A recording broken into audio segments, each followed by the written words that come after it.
Hey everyone, Merric here, and we're back in the wonderful world of Tides of Torment. Wait, no, Torment, Tides of Numenera, or Num as I like to call it. So, we're back. We have quests. I should look at my quest log. L, T, Q, I. I got me somewhere. Journal. Maybe J. Cold and calculating Jack. Apparently, a cast-off helped build the resonant chamber. They don't know the name serious artificer, but the cast-offs might. One of my siblings is presently in the city. Beloved slave. Okay. Fine. Rin. And then somebody witnessed a murder by the sorrow that's hunting me. Now he's obsessed with sculpting it. But all his attempts seem to fail as he can't immortalize the victim until he learns more about him. Interesting. The body was taken away by the Dindra Uhur, probably to their chapel in the underbelly. Alright, well, let's do Sorrow's Prey then. I don't know what this area is. We're gonna go there first. Hey, look! Also, I don't know how to sleep yet. And I need to sleep because I'm out of stuff. Go juice. Brain juice. Whatever you want to call it. That guy walks weird. So how do I sleep? Where do I sleep? What is sleep? And how does one do it? Spray flesh? Fleet moss? Cipher limit? Oh yeah, I forgot I have a cipher. Fresh vapors. Okay. My max effort is 2. I have 0 intellect left. I just need to know how to sleep. So it's not that. Journal. Area map. Oh, I do have a map. Oh. Alright. Cool. There's a mercenary. Okay. Yes. Now. What the? Oh, that's weird. Fountain is constructed of material that seems halfway between wood and stone. It doesn't contain water, as might be expected. Instead, it's filled with swarming tiny fish creatures that leap and cavort in a wriggling mass, chattering to each other in what sounds like 1,000 different tongues. Lore natural. These are gelays, nearly harmless creatures that are usually found in clouds above the sea. What they're doing in this fountain is an utter mystery. Catch one. 60% chance. Oh, we did it. Wow, with the 60%. I gained a gelay. You definitely catch a single fish from the glistening, tumbling flood. The bubbling mass remains. Creatures squawk together in nonsensical outrage. Listen to the creatures. You fold your arms, listening intently to the fish jabber at each other. It sounds like a cloud of nonsense syllables mashed into baby speak. That's so weird sounding. The fountain, now that you're looking at it, is unfathomably old. Copper tongue-like decorations curl up from under the lid of the creature, and it's lapping endless stream of creatures within. Leave the fountain. Well, I've got a delay now. Levy, petitioner, council clerk. Go. I'll deal with those guys later. A couple of nanos over there. Now. Looks like that's going to take me to the underbelly. Some rich people, a couple of merchants. Yes. Oh. Been negotiating for a while, huh? What's that? Structure made of strange material that seems halfway between wood and stone. Oh, it's these guys. How do I get in there? I want to go in there. What is this place? It's the ambassador? Not now, please. Sure. How about now? You look oddly familiar. So do not you. Hello. You can't hear anything I'm saying to my colleague, can you? Yes. She knows. Ian, who knows? A woman's expression defies easy definition, or this woman's expression. It is cool, professional, but focused, interested. She nods at you and clasps her hands. I haven't seen you here before, she says, her voice oddly muted. Before we begin, you should understand where we are. She gestures to one of the plant-like structures nearby. This is the Red Thicket. No one can listen in on our conversation here. You can only hear me because I am speaking to you directly. Oh, that's cool. It's like a little whispering room. Okay. One of her eyebrows arches suddenly. You are trying to scan my thoughts. You won't find anything in my mind, of course. If I could be undone by so simple a trick, I'd be out of business.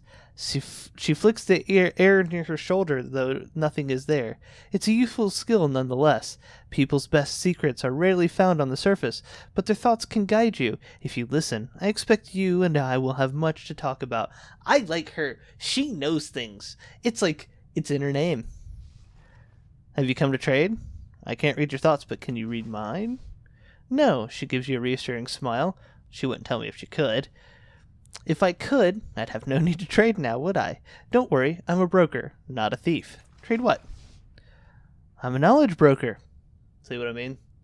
A hunter of information. Come to me with questions, and if I have answers, I will trade them. She straightens further and blinks once, managing to make the simple action look as though it was planned in advance. My pricing is simple. A secret for a secret. The only condition is that it must be one I do not already know, and I should warn you, I know a great deal. How do I know you won't claim to know a secret you've never heard before? I don't share secrets. Sounds like a fair deal. Let's go with that one. A fair question. If she is offended, she doesn't show it. But I do not bother with assurances. You can either judge my honesty for yourself or take your business elsewhere. I'm going to say it sounds like a fair deal. Ooh, the indigo tides are rising. It is, she agrees. But there's something you should know. Anything you choose to tell me will, of course, be traded to others in due time. A rare, slight smile graces her lips. In short, if you wish to keep something secret, don't tell it to me.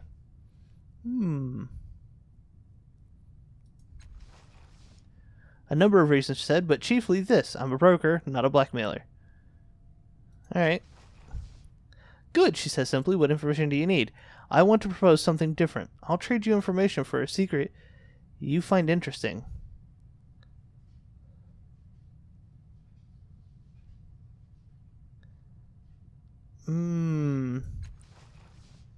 A genuine pleasure warms her face. Agreed, she says. What do you offer? I could tell you some secrets about myself. Would that serve? How about Sagas Cliff? Of course, she says, if I don't already know them, of course. Oh, I don't know any yet. Would that serve? It might. What can you tell me? Lie, I'm the Changeling God. I was the falling star that appeared in the sky over the city. She'll know that I'm a cast-off from my head tattoo. Never mind, I don't want to trade a secret. So, I think I'll come back to her later when I know other stuff, but I don't think I want to tell her that now because she'll sell it to other people, and that will put me in danger. The slim man looks to be in good shape, and though his face remains hidden within his hood, he carries himself with confidence. His clothes exude something like smoke that makes him look a bit like a ghost. Perhaps a man who can't be found if he doesn't want to be. Arathra Bryn, he states. Pleasure. Yeah. I'm a merc, head of the Lanth Spectre Company. What brings you to the Red Thicket? Tell me about your company. We do infiltration mostly, he says with smoothness that applies. He's given the speech before. Sabotage, assassination, assorted hostile recovery. Sometimes the city hires us to handle local threats, problematic tribes, roaming predators, you name it. He chuckles. Pretty quiet these days, not like when we got our start. Our first big job was a series of assaults on the Endless Battle. He looks familiar, that tattoo especially. I can't think why I don't know him, though. Oh. What'd you do in the Endless Battle? Can't say, he says automatically. Contracts, you understand. All I can tell you is the Chancellor pays on time, and that's more than I can say for some of the employers I've had over the years. One of the best jobs I've ever had. One of the commanders of the Changing God's side, he said, pays well and on time. That's the extent of my opinion on the matter. I like that. Now, my turn for questions. It's not just a tattoo that gives you away. I know you, don't I? Where from? We fight together? Fight each other? What is it? His hands drop to a pocket near its hip. Tell the truth now. I'll know if you're lying. His thoughts don't tell me anything.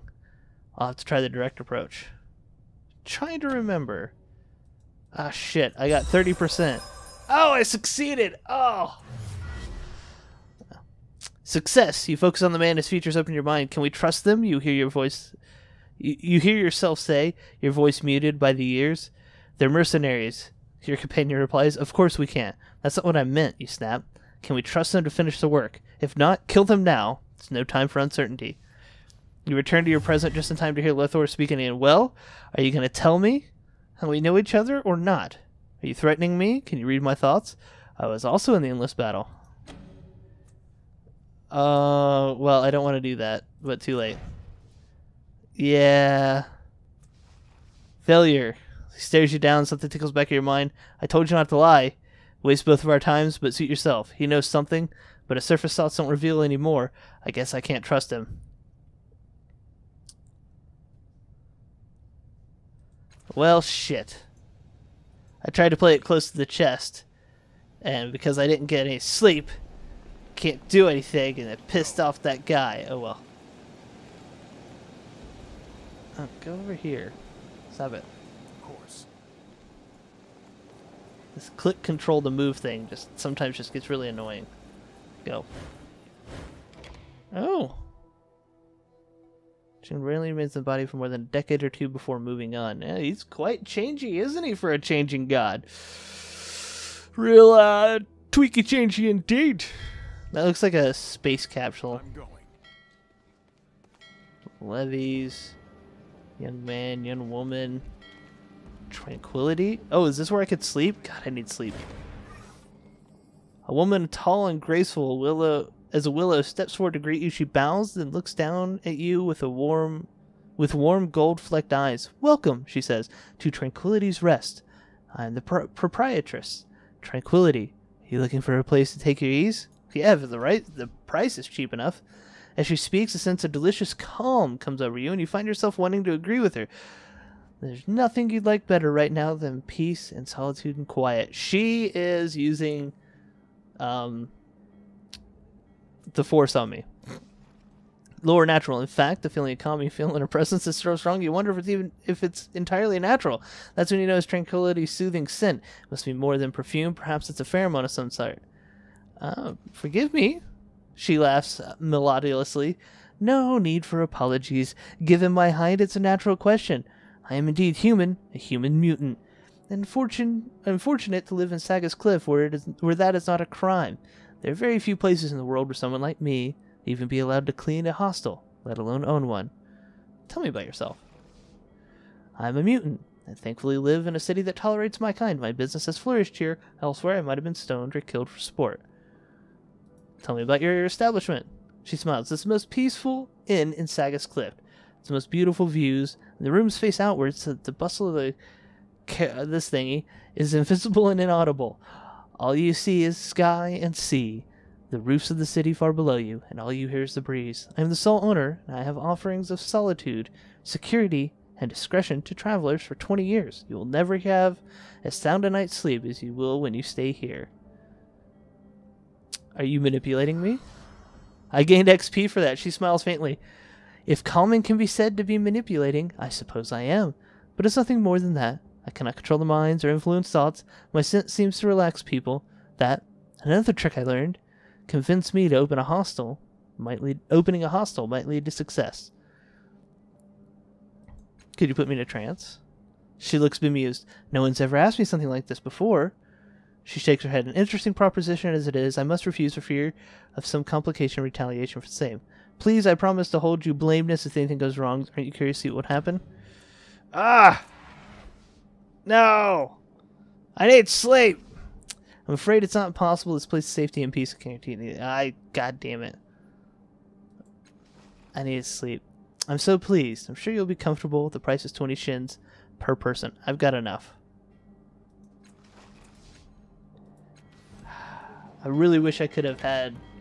Thank you. Just what I needed. It is actually what I needed.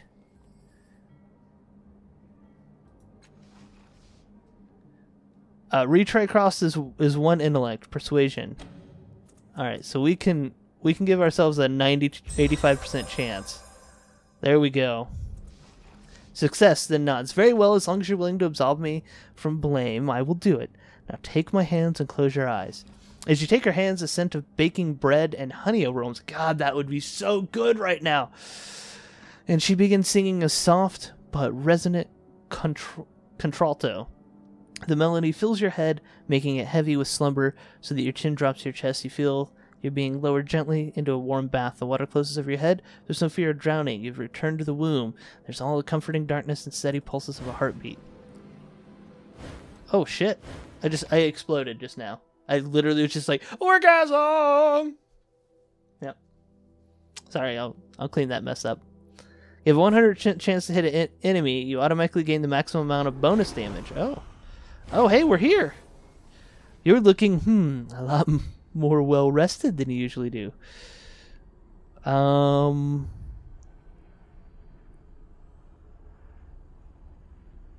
should I do? You need to find this Matinka person. She might not know how to fix the chamber, but she's the only lead we have.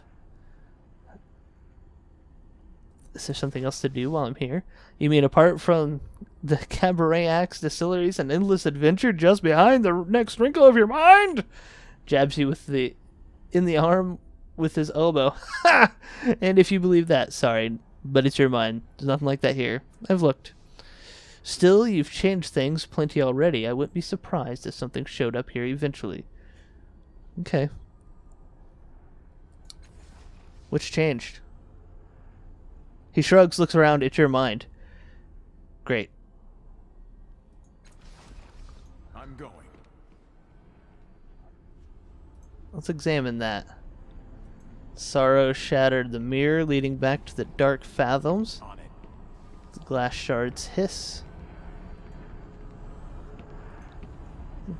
The portals collapse into a tiny pulsing sphere. Something about it strikes you as angry, though you'd be hard pressed to say why. Alright, so there's not much here just yet. You could tell that there's quite a few pieces of my brain hole missing. Alright, well that was cool. I need to get some more money so that I can sleep again. I spent quite a bit of intellect to do that.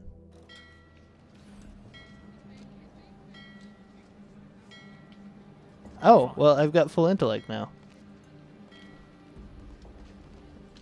A silver orphan. What the hell are you? 2 silver humanoids stands near the small vehicle of indeterminate origin. Their skin is reflective metallic sheen that makes it appear both part of and separate from the scenery around them. As you approach, both of them turn to face you. They have no mouths and their eyes are fathomless black, reflecting nothing. A name for the creatures rising from memory, silver orphans. It may not be a name by which they know themselves, but it's the name used by the Order of Truth. Silver orphans turn to stare at each other for several moments, and one of the right gestures at you in a complicated pattern. Scan thoughts, minds of machine we seek. Know any? Although you can't understand their gestures, you can hear their thoughts. Why do you seek the minds of machines? They stare at you impassively as though you can't hear you at all. Then the one on the left kneels, using a foreshortened finger to trace lines in a circle at the dust at your feet. Ripples radiate from the point. First a square, then a human eye, then an unrecognized mass of interconnected dots. The silver orphan looks up to you, waiting your reply. Any minds of machines that we may find, that which we have lost. Alright, cool. I'll let you know. Go. Ooh. The synth panel lies flush to the ground. You can see no way to pry it open. Package bundles, sealed urns, areas waiting to be taken to the city or loaded onto ships. And a guard. A man in a brigandine coat stands in front of a heavy wooden door. His arms are crossed, his feet are planted. You have business with Minerva? Mimorva? She's the boss lady of the Bloom. Been in charge for about 10 years. Couldn't tell you what the title means. There's always been a memovia. A memo. There's always been a memo. His eyes narrows, and if you had to ask that question, you ain't got business with her. Alright. Nobody crosses her, not even the council. He waves dismisses hand at the passersby, and all these poor plotters are scared of her, and that means they're scared of me too. Go work for Memo. Son, that's what my dad told me. You'll never have anybody in this life you'll never be anybody in this life if they ain't scared of you. Dad never told me about the bloom, though. I wonder if he knew. Are you from Sagas Cliffs? Born in Cliff's Edge. House where I grew up fell into sea a couple years back thanks to the Stitka. May the black three bugger 'em with flaming pricks. That's funny. Joined up with Memo and served 5 years in the bloom. Gets in your head, the bloom does. Whispers to you, tells you to do things, maybe. His eyes gleam. When the boss lady found out, sent me here. They threw my mate in the mall. I still can't remember why. What's the bloom? It's a monster. A stinking tumor the size of a city. Full of veins, cysts, and sacs that folk can crawl around inside. Sometimes lead to maws. His eyes gleam as he speaks the word. If you give them what they want to eat, they'll send you to another world, or not if they decide that to feed on you instead. I didn't even want to open the maw. Poor Resh. What's on the other side of the door?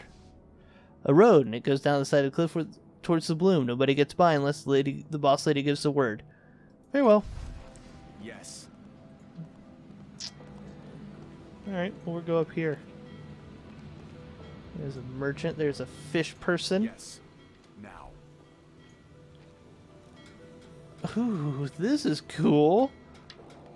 Look at airships. Ready. Neat. Let's talk to this nerd. Oh, you're going somewhere else. Alright. Thanks for the info, nerd. Go. There's a sailor.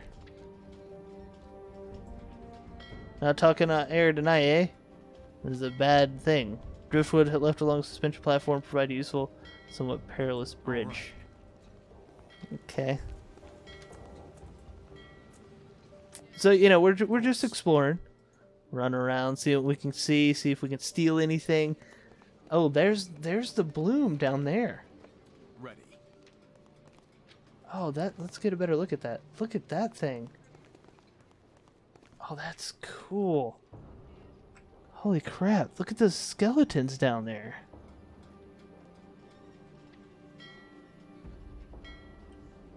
Oh, this world is just too damn cool. Right. Let's head back down here.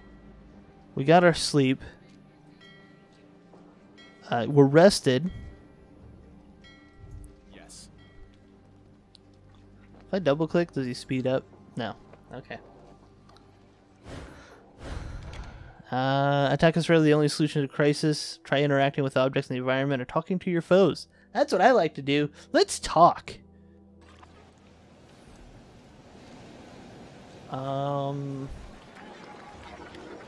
We got one of those fish.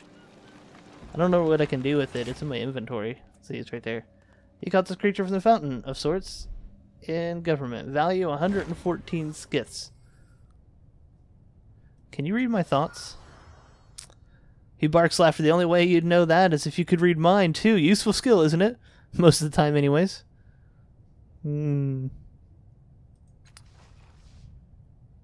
So long as all sides are interested, the strongest will prevail.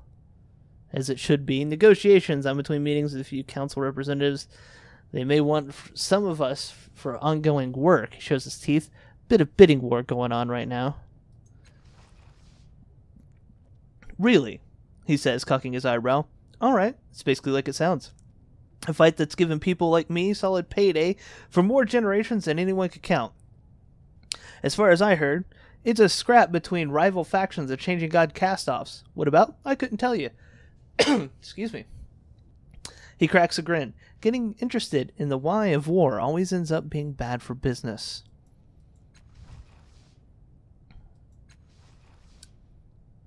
Okay. Well, I can't get back there to pry into his brain again.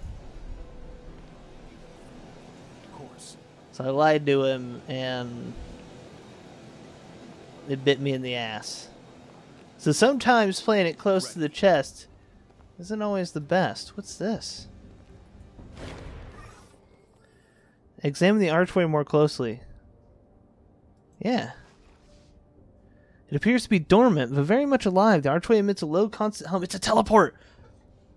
Words inscribed, the House of Empty Time. Heavy rope-like cables connect it.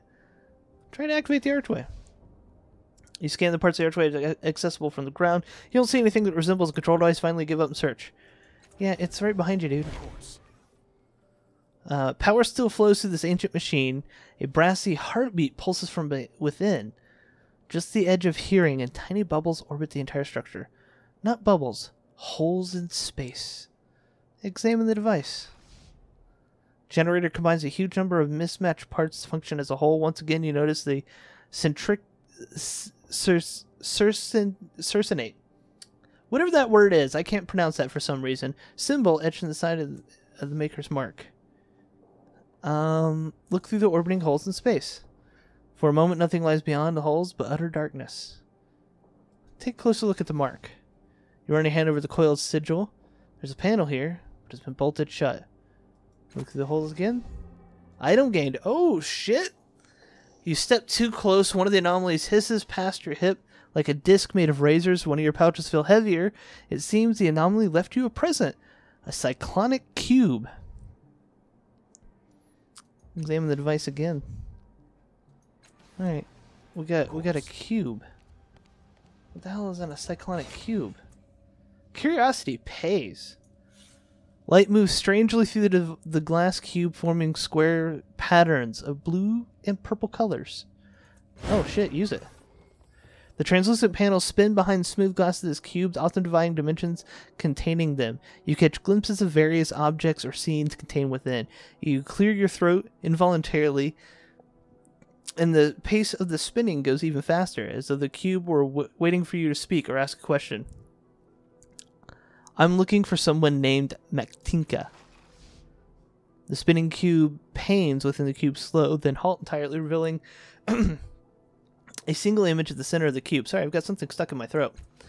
A sleek, furry creature biting its own paw. The object fades particle by particle, no further explanation. You either receive the exact answer to your question through an idiom, you have no hopes of grasping the cube has completely misunderstood you. Why is the sorrow hunting me? A single image at the center of the cube. 4 slender, overlong fingers laid upon a pale wrist. I don't understand what you're saying. Can you explain? Halted entirely, revealing a single image at the center of the cube. Sickly animals huddled around a diseased pond. What are you? The cube goes utterly opaque for several seconds before the panes reappear. A city floating in the air, unsupported by even the wispiest of clouds. Doesn't look like anything to me. A long purple vegetable of some kind sliced lengthwise to reveal orange seeds.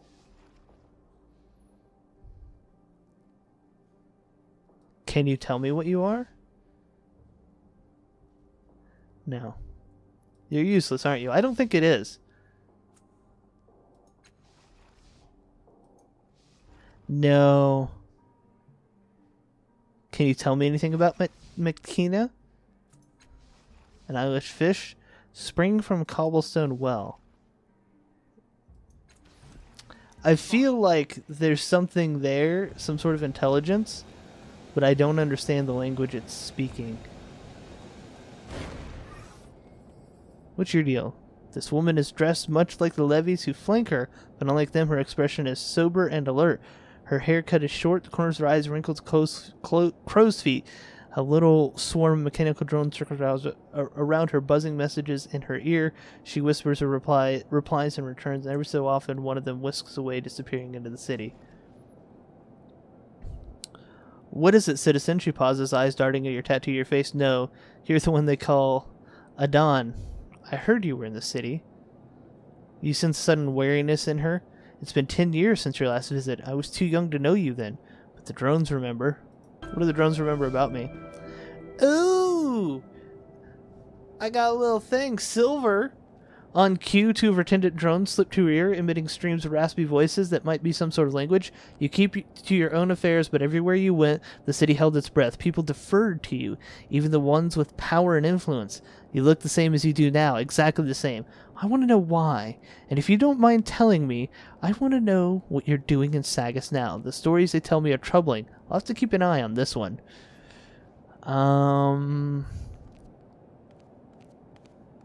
I'm looking for a woman named Makina. The White Death. Her expression goes flat, but her eyes flick to your tattoo again. I should have guessed that. If Matkina is all you want, then you should ask for her in the underbelly. That's the last place any of my drones saw her, and the levies don't venture there. She leans closer and lowers her voice. And if you leave the city afterward, I'd be very happy if you took her with you. Okay. What is it you wanted? Who are you? I'm Sidgen, captain of the levies. I'm not a levy myself, but I command them. What are levies? She gestures to two burly, smiling men at her left and right. They look identical twins. Soldiers of the council service. They keep order in the city. Her lips pause briefly, but she continues. Every citizen is required to raise a levy for the city's defense. The price is a year of their lives. Do they keep every district safe? No. Underbelly lives under its own laws. Cliff's Ledge lived under no laws at all. Who keeps the peace there? A man called Folsom. Her expression is unreasonable. I don't know anything about him, except that the council needs him, and so he does whatever he likes. How are the levies raised? Anyone who lives in the city can become a citizen at 16 years of age, or the equivalent, if they're not human. There's only one requirement. They step into the machine at the order of truth, and it takes away a year of the citizen's life. He uses that year to create a levy. She lowers her voice seemingly for the benefit of the levy standing beside her. That 1 year is all a levy gets. When it's over, they die. What at the cliff's edge? A lot of homes have been collapsing, and the city hasn't been able to help. Her tone is cautiously neutral. The council believes the presence of levies could incite them to violence. It's the memo. The Momo. The council's giving her free reign outside the bloom as well. They seem really happy. A smile and pleasant demeanor could have 100 explanations that this whole city is full by them. She shakes her head. I know the levies better than anyone, so the truth is plain to me, though I'd be lying if I claimed to truly understand them. If I only had a year to live that wasn't my own, I wouldn't be happy either. Are you sure the levies aren't happy? They only seem so. Her face is flat and readable. They're not. I have other questions. What's in the building behind you? How's it that you don't recognize the seat of government? I know you lived here for some time. I must learn more about these cast-offs. Something isn't right about them. To tell the truth, I've lost my memory. Poiple! You've lost more than that. I've seen images of you through the eyes of the drones. 10 years ago, you moved differently, carried yourself like a king in the steadfast. You've lost your soul, or gained one. He's not who he was. That's a pain I understand all too well. I don't mean to be harsh. She gives you a faint smile. Thank you for being honest with me. She waves a hand at the door behind her. The council meets here, a representative from every slave family and from some of the guilds, depending on who's in favor. Hardly anyone goes in through the doors, though. They're just a formality. Most people have their own ways of getting in and out. What are you saying to those drones? They carry my orders to levies all over the city, and they bring reports from levies back to me. She reaches out a hand, and one of the drones buzzes something unintelligible. A few years ago, the Aeon priests found them buried in the underground and brought them back to life. I learned their language, so our conversations are safe from prying ears. I've never seen a building like this one before. What is it? They say it's a ship, built by the ancients to sail the void between worlds. Now the crag grips it tight, like an old husband holds his wife, and it'll never sail free again. Sorry for the weird pause, but that was a really vivid screenshot of something in my head, and it was just like, okay, very nicely written. You don't like Metkina. I don't like assassins, especially good ones. I don't like the temptation they represent to people in power, to the people I'm supposed to serve. They make it too easy to solve problems discreetly. She pauses, as if debating to go on, then she does. I don't like the fact that whenever they scratch the surface of a wound in this city, It leads back to someone with a tattoo like yours. Alright, later. Ready. Well, that was informative. I like her. I wish she could be my companion.